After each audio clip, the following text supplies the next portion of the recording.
No vídeo de hoje do canal do Nicola eu vou te falar sobre Luan, que tá uma assinatura de virar jogador do Corinthians, vou falar sobre a saída de Luxemburgo, por que ele não ficou no Vasco, vou te contar também detalhes da troca envolvendo Madison e Vitor Ferraz, Grêmio e Santos, e para finalizar, preciso te atualizar sobre as últimas de Jorge Sampaoli, Palmeiras e Santos.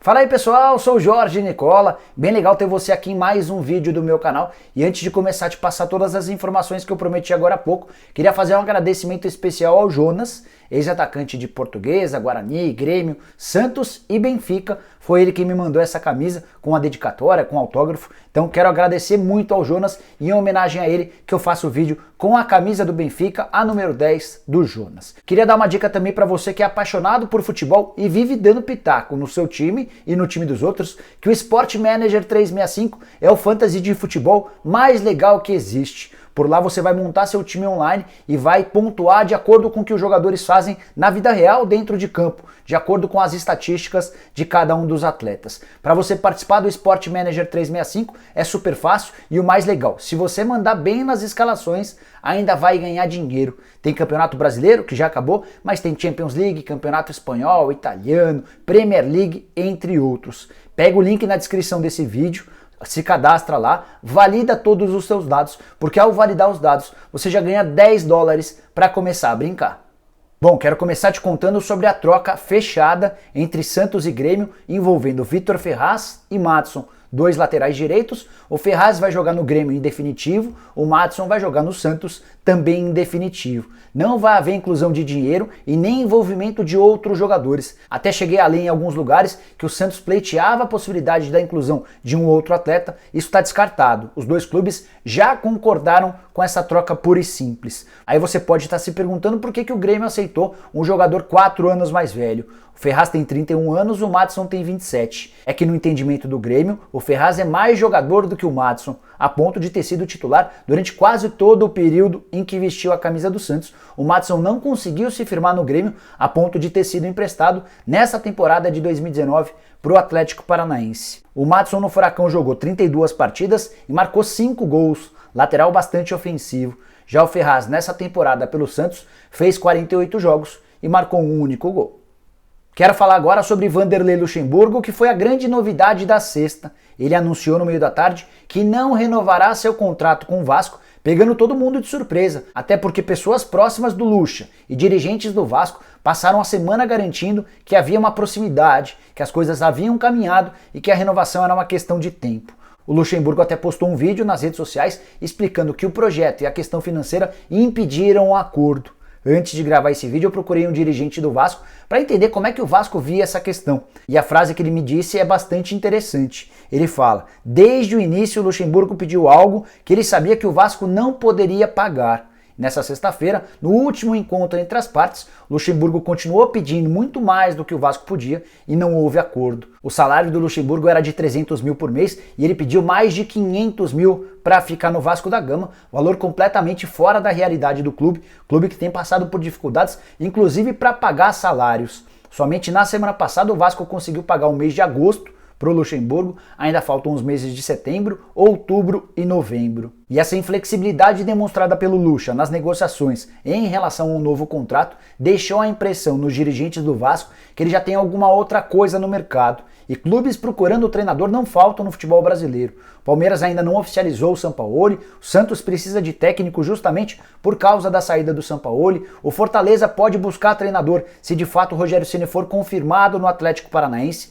o Atlético Mineiro, que já dispensou o Wagner Mancini, ainda não encontrou um novo comandante. Então, diante dessa dança das cadeiras, pode ter alguma proposta sim pelo Vanderlei Luxemburgo, o que justificaria essa pedida muito alta. Considero a notícia ruim para os dois lados, para o Vasco e para o Luxa. Era um casamento muito bom para os dois. Luxemburgo conseguiu tirar o Vasco da última posição do Brasileiro e fazer o time terminar em 12º, mas o Vasco também foi importante para o Luxemburgo, lembrando que quando o Vasco contrata, ele era olhado com muita desconfiança pelo próprio mercado. Quero tentar te explicar agora o porquê da demora do Palmeiras em anunciar Jorge Sampaoli como novo técnico. As partes têm uma conversa avançada desde a quinta-feira da outra semana. Nessa quinta-feira, o presidente Maurício Gagliotti foi até o Rio de Janeiro acompanhado de uma comitiva de representantes do Palmeiras e se sentou à mesa com o Sampaoli. Reunião bem longa em que se discutiu uma série de jogadores, projeto, planejamento, grama artificial. Cheguei a contar num vídeo, vou deixar o link aqui, em que eu falo que o Sampaoli pediu a contratação do Jorge, mas até agora o Palmeiras não anunciou o Sampaoli como seu novo técnico. Isso está muito associado à questão da multa envolvendo os membros da comissão técnica do Sampaoli. Também vou deixar um vídeo aqui em que eu expliquei que o Sampaoli conseguiu se livrar da multa dele para deixar o Santos. Essa multa era de 10 milhões de reais, mas os seus 4 funcionários, os 4 argentinos que ele levou para a comissão técnica dele, além de um analista de desempenho chileno, esses caras têm uma multa de 3 milhões de reais para deixar o Santos. E o Santos já afirmou que não abrirá mão da multa. Pior, nos últimos dias, o presidente Maurício Gagliotti entrou em contato, ou melhor, tentou entrar em contato com o presidente do Santos, o José Carlos Pérez, para tentar chegar a um acordo em relação a essa multa. Eventualmente liberar um jogador por empréstimo, talvez alguém em definitivo, para que não tenha de pagar essa multa de 3 milhões de reais. O grande problema é que o Pérez não tem atendido nem a ligação do Maurício Gagliotti, nem nenhum outro contato que parta de dirigentes do Palmeiras. Então o Palmeiras não consegue avançar nessa questão. O Palmeiras tem uma conversa muito quente com o Sampaoli, tempo de contrato, salário, bônus, tudo está mais ou menos bem resolvido. Falta a liberação dos funcionários que vão compor a comissão técnica do Sampaoli no Palmeiras. E o Pérez não ajuda. Faz de propósito, obviamente. O Pérez não gostou da forma como o Sampaoli se desligou do clube. Isso, inclusive, vai parar na justiça, porque o Santos entende que o Sampaoli tem de pagar a multa de 10 milhões de reais que estava prevista no seu contrato até o último dia 10. O Sampaoli deve ficar no Rio de Janeiro até o próximo dia 23, pelo menos é até lá que fica a sua reserva em um hotel na Cidade Maravilhosa. Nesse encontro com o Palmeiras da última quinta-feira, o técnico argentino também conseguiu emplacar o Gabriel Andreatta.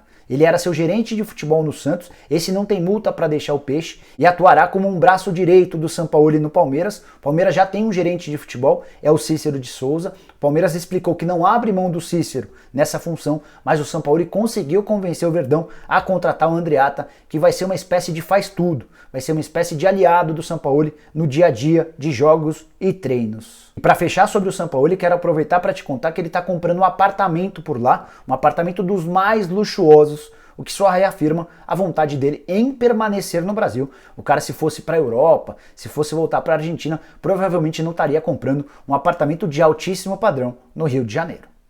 Para fechar o vídeo, eu quero te contar sobre o Luan, que só depende de uma assinatura de contrato para se tornar jogador do Corinthians. Em termos verbais, Corinthians e Grêmio já se acertaram, falta que as duas partes coloquem no papel tudo o que foi acertado verbalmente. Corinthians se comprometeu a pagar 5 milhões de euros ou 23 milhões de reais por 50% dos direitos econômicos do Luan.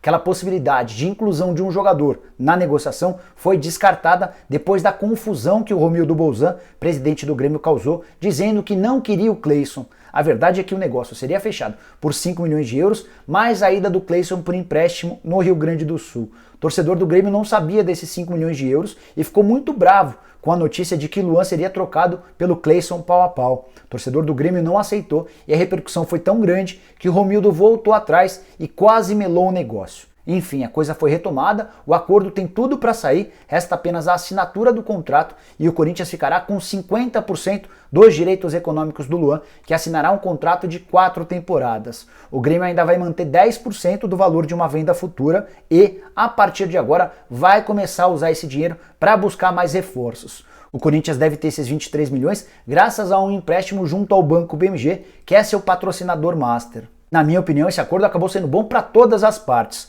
Para o Luan, que não queria mais continuar no Grêmio e tinha o sonho de jogar no Corinthians, seu clube do coração. Para o Corinthians, porque traz um jogador com enorme capacidade, mediante um investimento alto, mas um jogador que já foi o melhor da América do Sul em 2017. E para o Grêmio, que viu o Luan se arrastando nos últimos meses, o Renato Gaúcho não contava mais com o Luan para a próxima temporada. Ele deixou isso bem claro para a diretoria, não queria o Luan para 2020. E com outro detalhe, o contrato do Luan com o Grêmio terminava em dezembro do ano que vem. Ou seja, se o Grêmio não o vendesse agora, a partir da metade do ano o Luan assinaria um pré-contrato e deixaria o Grêmio absolutamente de graça em dezembro de 2020. Então, resumo da ópera, todo mundo tem motivo para sair satisfeito, o Corinthians vai ganhar o seu meio atacante, que sonhava há bastante tempo, e com 23 milhões de reais, o Grêmio vai ter grana para buscar reforços para o próximo ano. Bom pessoal, eram essas as informações que eu queria dividir com vocês, espero que tenham curtido o vídeo e deem um like por aqui. Quem ainda não se inscreveu no canal do Nicola, aperta o botãozinho vermelho de inscreva-se, aperta o sininho para ser notificado toda vez que eu fizer vídeo novo ou uma live e use o espaço para comentários para deixar crítica, sugestão, opinião, pergunta, tudo isso é muito bem-vindo, beleza? Até a próxima!